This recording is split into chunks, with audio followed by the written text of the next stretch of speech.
حضرت علی رضی اللہ تعالیٰ عنہ فرماتے ہیں، علم دولت سے بہتر ہے کیونکہ علم تمہاری حفاظت کرتا ہے اور دولت کی تمہیں حفاظت کرنی پڑتی ہے۔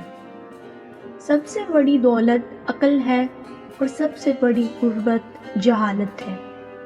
صبر دو طرح کا ہوتا ہے، ایک تکلیف پر اور دوسرا گناہ سے بچنے پر۔ جو شخص اپنے نفس پر قابو پا لے وہی سب سے بڑا فاتح ہے۔ لوگوں کے ساتھ ایسا برتاؤ کرو جیسا تم اپنے لیے پسند کرتے ہو۔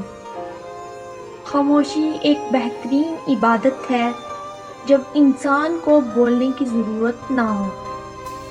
دنیا ایک سایہ ہے، اگر تم اس کے پیچھے بھاگو گے تو کبھی نہیں پکڑو گے۔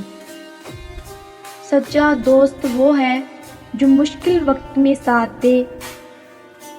اپنی زبان کی حفاظت کرو کیونکہ یہی تمہاری پہچان ہے۔ جس نے خود کو پہچان لیا اس نے اپنے رب کو پہچان لیا۔